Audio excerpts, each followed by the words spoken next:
Good evening and welcome to 27 Minutes here on WJTS 27. I'm Kurt Gutgsell. The just completed US 231 White River Bridge north of Haysville is open for business. INDOT held a ribbon cutting to mark the opening of the bridge. Here is Sam Sarvis from INDOT.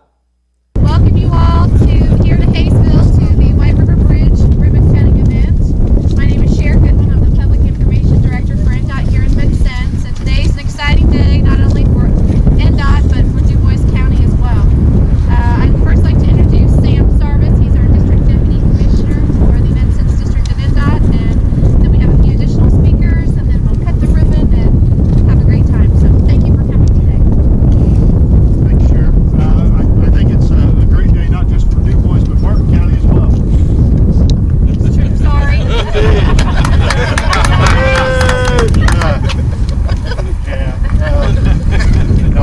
We can't forget our friends from Martin County. One of the mayors mentioned how quickly this project went together, and I don't think it's seemed that way for a while. We had all kinds of trouble with the roof, but appreciation certainly for us as well as the INDOT staff that was involved in the construction of this structure. I think it's just another piece. As we continue to work on 231 in Spencer County, we continue to put these pieces together to build a more superior transportation system in southwest or southern Indiana. So, another piece of the puzzle. We're certainly pleased that we can open this traffic. It's kind of chilly, so I'm not going to talk too much. Maybe invite the local officials if there's anyone that would like to say anything. Mayor? When you say mayor, which There you go. Mayor Schmidt, how about okay, I will certainly. So the gateway to Martin County, that's what we have. To the wonderful city of Lagodi and points beyond. You know, this is so important to our infrastructure statewide, I think, as we talk about the future and how people in southwestern Indiana have been kind of barricades along the way getting to the state capitol, and this is certainly an important part of that with our 231 project and extending it north until we can actually hook up to the future I-69. And the bridge here at Haysville has, it's had its problems over the years. It's been kind of a death trap. We've, over the years, being a former policeman, realized, looking back at a lot of accidents that had happened there on the bridge. And certainly looking to the north, this is a much clearer shot where we should not have those safety problems in the future. And I just told Sam earlier, I said, gosh, it seemed like this thing, I was surprised when I got the invitation to come up here this morning that this finished so quickly, watching them build in the river, and then when they got that part out of the way, I guess the rest of the construction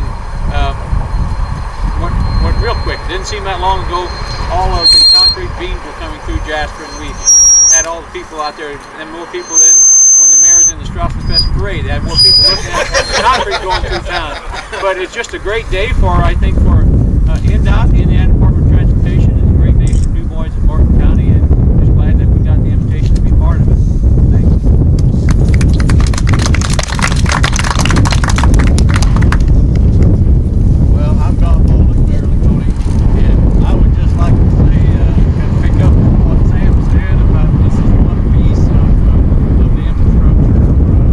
Southwestern Indiana, and we waited a long time. There have been a lot of people working for a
Democrats and the Republicans, but I think we're all in agreement that this kind of infrastructure really will make a difference in the quality of life for years to come. So thanks for being here today, and good work by all of you that made it happen. My name's Harold Force, and I'm going to stand on the bridge because I'm only one generation removed from Martin County. So with all due respect to those in DuBois County, I'm very proud that our firm could be a part of this project. I stand here representing over 200 very capable construction professionals. We are proud to be a part of the project, and I should mention that just up the road, the town of Whitfield, Indiana, was actually named for my great-grandfather, Whitfield Force, who skated up the river from Evansville until he ran out of ice and decided it's a nice place to have a camp. So this is an exciting project. It has been a weather challenge for us, but as soon as the river stopped looking less like the Ohio and more like the East Fork of the White River, it became much more workable. We appreciate the relationship with INDOT, the supports that we've had from the communities, and I'm sure we all recognize that this will be a much safer bridge, a much safer section of roadway for Republicans and Democrats of all ages. It certainly is a big move for southwestern Indiana, and it represents, I think, the impetus that major moves gives to transportation throughout the state, not just at the interstate scale, but at the local and regional scale. So we hope that this project, this bridge, serves the interests of the region successfully for many years to come. Thank you for the chance to work with INDOT and the state on the project, and it is cool out here.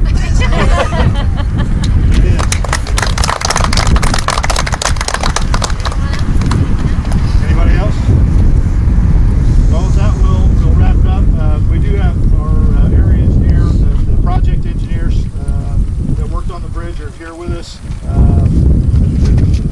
The contractors folks, if there's anybody has any specific questions about the bridge, but we certainly appreciate everyone coming out today. Thank you so much.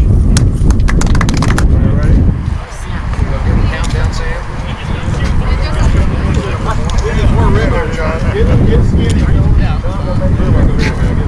In here? Just up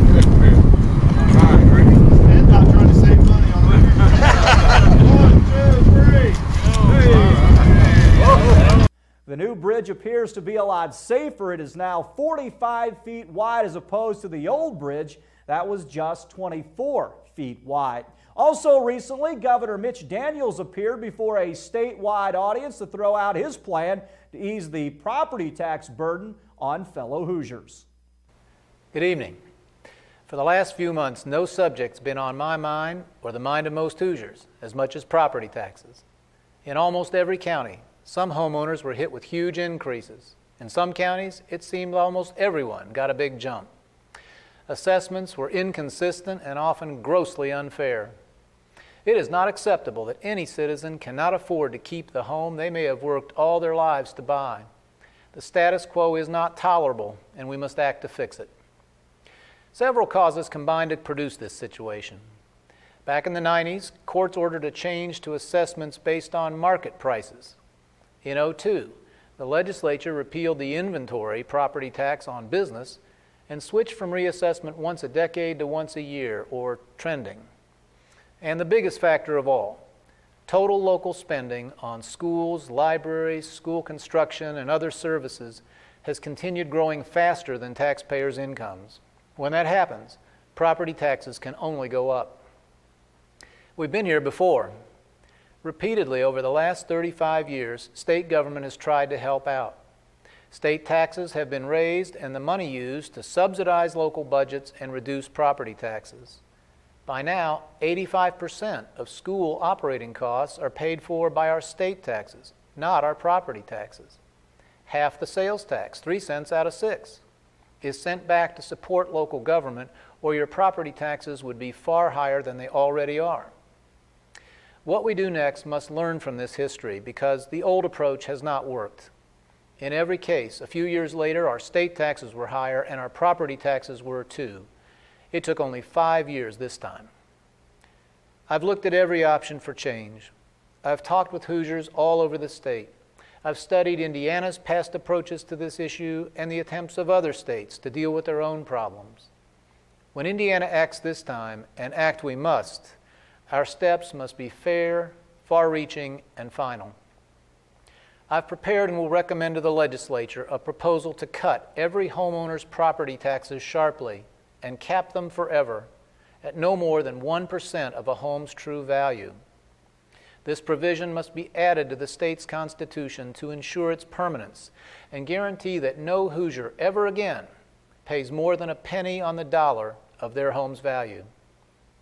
We can lower the average Hoosier property tax bill by more than a third by removing forever the rest of school operating costs and the cost of protecting abused and neglected children from the local to the state level. Immediate relief should be provided to every homeowner on the May 08 bills and the full 1% ceiling protection put in place by 2009. We can fund this reform through a 1-cent increase in the sales tax and by using a small share of the surplus we have restored to the state budget these last 3 years. Before settling on the cut and cap approach, I looked hard at the idea of totally eliminating property taxes in our state. Much as I would like to have taken that route, the risks to our schools, to small business, and to our economy generally dissuaded me. In particular, I could not support the large increase in personal income taxes paid by every Hoosier worker and most small businesses, which would be necessary for total elimination. Any plan that makes a real difference in property taxation will have to go to its root cause, and that is excessive spending. Total local spending on school construction, libraries, fire departments, and all other local services just cannot keep rising faster than Hoosier incomes. To achieve better discipline while preserving local control, we must have single-point accountability for spending. Today, no one is responsible. Each local taxing district sets its budget and sends you its part of the bill, which is only added up when it hits your mailbox.